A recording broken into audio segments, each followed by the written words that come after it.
আজকে আমাদের কৃষকের দিনকাল অনুষ্ঠান নিয়ে আমরা চলে আসছি জামালপুর ব্রিজ সংলগ্ন জামালপুরের তীর ঘেঁষে জামালপুরের সাথে আমাদের শেরপুর জেলা। সেই শেরপুর জেলার শুরুতেই এই এলাকার নাম হলো আপনার চরপক্ষীমারি। আজকে আমরা যে চাষি ভাইয়ের সাথে কথা বলবো তিনি এই চরপক্ষীমারি এলাকার কমিশনার ময়নাল মেম্বার। আমরা তার সাথে এখন বিস্তারিত জেনে নিব, আপনারা আমাদের সাথেই থাকুন। আসসালামু আলাইকুম। ওয়ালাইকুম সালাম। আপনার নামটা কি? ময়নাল মেম্বার। আপনি এখানে কত বিঘা জমিতে পাতাকপি চাষ করছেন? 4 পাখি। 4 পাখি। এখন পাতাকপির বাজার কেমন? এনকা 8 টাকা 10 টাকা পিস। 8 টাকা 10 টাকা পিস। এগুলো আপনি বিক্রি করেন কোথায়? বিক্রি করে জামালপুর, নাইলতাবাড়ি, ঢাকা। আপনি কি যা বিক্রি করেন নাকি এখান থেকে? না না, আমরা নিজে বিক্রি করি, আবার পাইকারি কাছেও বেশি। মানে পাইকাররা সরাসরি এখান থেকে এসে নিয়ে যায়? এগুলো আপনি চাষ করছেন কিভাবে? চাষ করছে যে মানে বন্যার পরে আমরা চাষ করছি, চাষ করার পরে বন্যা গেলে চাষ করছি, চাষ করে হয় বীজ কিনে নিয়ে আসি, বীজ ফেলাইছি, বীজ ফেলানোর পরে বীজ শিয়ান হয়েছে, তখন আবার লাগাইছি, লাগানোর পরে সার দিছি, বীজ দিছি। এইভাবে চাষ করে 1 সপ্তাহ পর পর বীজ দিছি, 1 সপ্তাহ পর পর সার দিছি, আর 15 দিন পর পর পানি দিছি। আপনার এই জমিতে কি বন্যার পানি আসে? যে বন্যার পানি কতটুকু হয়? বন্যার পানি কোমর পানি হয়, পেট পানি হয়। কোমর পানি হয়ে যায়? যে তখন তো আর কোনো ফসল হয় না? না, তখন কোনো ফসল হয় না। বন্যার পানি আসলে কি আপনাদের জমির জন্য কি ভালো না খারাপ? ভালো, বন্যার জন্য পানি আসলে ভালো। কেমন বলো? ভালো মানে যে সার সুর দেই, হ্যাঁ। ওই বন্যা আইলে ওই সারের গ্যাসটা হারা জায়গা, এরপরে আবার যখনকা এই চাষবাস করে ইয়ে করে তখনকা ওই ফসলটা ভালো। তার মানে বন্যার পানি আসলে এখানে আপনি কিছু পলি পরে? যে পল পরার পরে চাষ করে ফসল করলে ফসলটা ভালো হয় আর কি। আর যে জায়গায় কিন্তু বন্যা নাই সে জায়গায় কিন্তু কোনো ফসল হবে না, ফসল কম হয়। আর যে জায়গায় বন্যা আছে সে জায়গায় বন্যা ফসল যাওয়ার বেশি। পরে পরে কিন্তু হ্যাঁ, ফসল কিন্তু অনেক ভালো হয়। অনেক ভালো হয়। ফসল ভালো হয় এবং কিন্তু আপনার ফসলে কিন্তু অধিক পরিমাণে হয়। যে তো এখন আপনার এই পাতাকপি চাষ আপনি কত বছর থেকে করতেছেন? আমরা অনেক দিন ধরে কথা আছি আর কি, আমরা 10-15 বছর ধরে কথা আছি। তাতে কি আপনাদের কি লাভ না লস? না না, নাবি হয়। লাভই না। যে আপনি 1 বিঘা জমিতে আপনার কত পিস পাতাকপি লাগানো যায়? আমরা ওই আপনার 5,000-6,000 পর্যন্ত লাগাই। 5,000 6,000? 5,000 টাকা আর কি। 5,000 টাকা না? তা আপনি শুরুতে কিরকম দাম পাইছিলেন? শুরুতে প্রথম আমরা 22 টাকা পিস থেকে বেচা শুরু করছি, এখন 8 টাকা 10 টাকা হয়েছে। মানে 22 টাকা থেকে এখন 8 টাকা 10 টাকা। জি। আচ্ছা, দাম যে এখন কম তাতে কি লস আছে নাকি? এখন একটু লসে যাবো। প্রথম তো ভালো দাম, প্রথম দাম ভালো দাম বেশি। তাতে যদি আপনার 1 বিঘাতে আপনার কত টাকার হয়? 1 বিঘা আপনার খরচ কত হয়? খরচ হয় আপনার 10,000 12,000, আমরা বেশি 50-60 এরকমভাবে বেচা কিনি উঠে আর কি। মানে 10,000 12,000 টাকা খরচ হয়, 50-60,000 টাকা বিক্রি হয়। এটা কয় মাসের ফসল?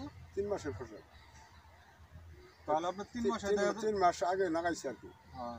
এখন তো বিক্রি করতেছেন। জি। আচ্ছা, তাহলে 3 মাসে আপনার দেখা যাইতেছে 10,000 12,000 টাকা খরচ করে 50 থেকে 60,000 টাকা বিক্রি করতেছেন। 40,000 বেচা হয় আর কি। 40,000 হয়। তাহলে আপনার এভারেজ দেখা যাইতেছে বছরে মনে করেন খরচ বাদ দিয়ে আপনি 30,000 3 মাসে ইনকাম। ঠিক আছে। তার মানে মাসে 10,000 প্রতি বিঘাতে। কত বিঘা থেকে? কয় বিঘা করছেন? 4 পাখি। 4 পাখি মানে 4 বিঘা। 4 বিঘা। 4 বিঘাতে তো আপনার 2 লাখ টাকা জি, ইনকাম হয়। 3 মাসে ইনকাম। তাহলে আপনার সাথে তো একটা সরকারি চাকরিজীবীরও পাওয়ার কথা। আমরা কষ্ট করি। আর এখানে যে একতলা বিল্ডিংটা দেখলাম এটা আপনারই? জি।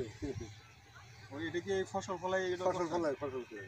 এখন তো শহরে তো মনে করেন যে গেলে সোনার ঘর দেওয়া আপনি করে গ্রামে বিল্ডিং, এখন তো মনে করেন যে কৃষকরা তো খুব ভালো অবস্থায় আছে। কৃষক ভালোই চলে এখন। ধানের দাম ভালো আছে, কৃষির দাম ভালো আছে। এখন এটার পরে কি করবেন? এরপরে যে ধানের চাষ করবো। এরপরে ধান লাগাবেন না? এই ফসলটা আর কতদিন থাকবে এই ক্ষেত্রে? এক্ষেত্রে আরো 15 দিন 20 দিন থাকবো, তারপরে আমরা ধান লাগানোর পরে ধান কাটবো, তখন বন্যা হয়। আচ্ছা, আপনি এই পাতাকপির বীজগুলো কোথা থেকে সংগ্রহ করছেন? সংগ্রহ আমরা বীজটা আমরা কিনে নিই, ওরা অফিস থেকে এরা সংগ্রহ করে বীজ করে উন থেকে আমরা বীজটা আমরা কিনে নিয়ে আসি। বীজ অফিস থেকে? জি। মানে কৃষি উন্নয়ন বোর্ড অফিস? হ্যাঁ। বীজ অফিস থেকে। জি। আচ্ছা, আপনারা কি নিজেরা বীজ করেন না? না, নিজে বীজ করি। আচ্ছা, নিজেরা যদি করেন তাহলে তো আপনার খরচ আরো কম হয়। নিজেরা করেন? হ্যাঁ, নিজে করান যায় না, আমরা নিজে করা হয় না, এই অফিসের লোকেরা এটা করে আর কি। আচ্ছা, আমি আমি আমি তো দেখতেছি, মনে করেন যে আপনি এই পাতাকপি এখানে তো বীজ কই হয়, আমি তো এটা খুঁজে পাইতেছি না। বীজ অফিসের লোকেরা করে ওরা ওই ফুটে বাইরে ওই বীজ তৈরি, মানে পাতাকপিটা আপনি ফুটা ফুটে বাড়াবেন, বাইরে ওরা বীজ তৈরি। মানে এখান থেকে আপনি ফুল বাড়াবো, তারপরে আপনি হ্যাঁ স্যার, বীজ তৈরি। বীজ হবো না? জি। দেখ, আপনার কাছ থেকে ভালো একটা জিনিস জানলাম। আপনার বীজটা বপন করার পর তারপর আপনি কি কি সেবা নেন? বীজে আমরা জনগা বীজটা ফেলাই, তখন সার বীজ দিয়ে আমরা ফেলানোর পরে বীজটা জ্বালাই ওড়ে, তখন আবার এটা মানে জনগা মাটি যখন তৈরি করেন তখন মাটিতে সার তৈরি করে হারে সার দিয়ে হারে তৈরি করি, হ্যাঁ। তৈরি করে হারে ওটা আবার কাগজ দিয়ে আমরা পদ্মা করি, কথা বলেন। যাতে বৃষ্টি ক্ষতি না করা হয়।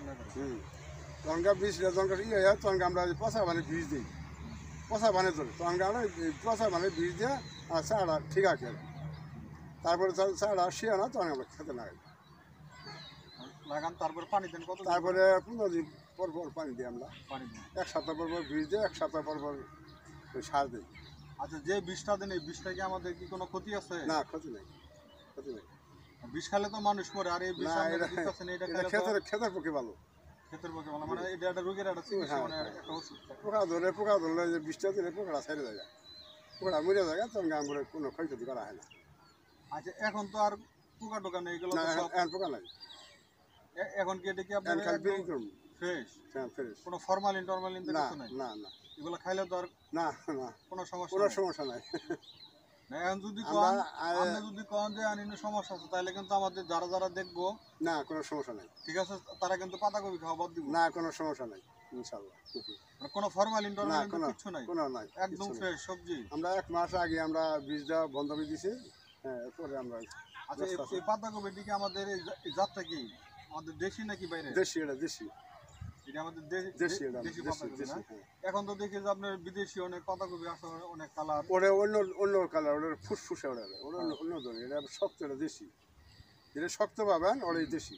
এখন ওগুলো আপনাদের এদিকে আবার না, আসা শুরু না, হয়নি? না, না, শুরু হয়নি। তাহলে আপনার প্রতি বিঘাতে আপনার কত বীজ লাগানো যায়? কেউ 4,000 টাকা, কেউ 5,000 টাকা, এই পর্যন্ত আর কি বিঘাতে লাগায়, 5,000 বেশি ভাগ করে। মানে 5,000 লাগালে মোটামুটি হ্যাঁ, স্টিমেট, হ্যাঁ, ঠিক মতো লাগে, পাতলা হয় না, ঘন হয় না, ঠিক মতো না। ঠিক থাকে না? যে বীজটা দেন এই বীজটার নাম কি? এই নানান ধরনের বীজ কিনে তো মনে আছে নামটা, আমরা জনকার দোকান থেকে কিনে নিয়ে আসি, বলে দোকানদাররা বলে এই এটা নিয়ে যাও, এটা নিলে পোকাটা আমার মরে যাবো গা, এটা ঠিক থাকবো। তারপরে এটা আছে ভিটামিন বীজ, ওটা দিলে ওই গাছটা কালো হবো। সব বিষের নাম আমরা সব জানি না, ওই আপনার দোকানদার যেটা বলে যে আমরা যারা যেভাবে বলে দেয় ওইভাবে আমরা এনে খেতে দিই, ওইভাবে এনে এইভাবে দিই। আচ্ছা, এগুলো আপনি বিক্রি করতে কি কোনো সমস্যা হয় না তো? না, না, কোনো সমস্যা নেই। এটা বিক্রি করেন কেমনে? এই এটা কফিটা, কপি কফিটা যে খেতে কেড়ে নিই, নিয়ে আয় গাড়িতে নিয়ে বাজারে বেশি আমরা ব্রিজ 30 তো ঠিক আছে, আপনি যেটা বললেন আমাদেরকে প্রতি বিঘাতে 40 থেকে 50,000 টাকা এটা আপনি লাভ এটা। আচ্ছা, যারা যারা মনে করেন যে আপনার ধানের ক্ষেত্রে তো এই লাভটা হয় না? না, না, জানের ক্ষেত্রে এরকম না।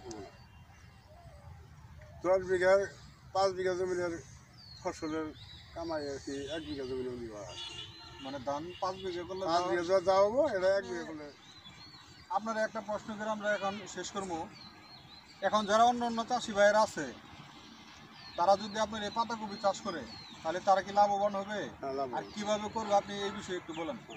এটা এই বিষয়ে মানে ভালো করে চাষ করা লাগে, হ্যাঁ, ভালো করে চাষ করে মাঠে রেখে ইয়ের মতন ছিঁড়িয়ে লাগে, ছিঁড়িয়ে হাইরা সার টার দিয়ে হাইরা বীজটা নাগালে, নাগানি পরে জনকা ওই নাগায় হাইরে গাছে ঘুরে ঘুরে পানি দেওয়ার লাগে, গাছের গুঁড়ে। গাছের ঘুরে ঘুরে পানি দেওয়া বা 2 দিন পানি দেওয়ার পরে ওরা পানি দেওয়া লাগে না, তো দুটা মারি গেলে তখন আবার আবার দুটা তুলে হয় না আবার লাগাই খাত ঠিক করি। আচ্ছা তাহলে কি তাহলে অন্য চাষি ভাইরে কি এই আবারটা কি করতে পারে? হ্যাঁ করতে পারবো, হ্যাঁ তাহলে কোনো রিস্ক না নাই? কোনো রিস্ক নাই, হ্যাঁ করতে পারবো আল্লাহ। আচ্ছা ঠিক আছে, আপনার কাছে অনেক কিছু জানলাম। তো আপনি এই আবাদ করে মোটামুটি লাভবান ভালোই হয়েছেন। ইনশাল্লাহ ভালো। ভালো থাকেন, আজকের মতো আসি। আসসালামু আলাইকুম। ওয়ালাইকুম আসসালাম।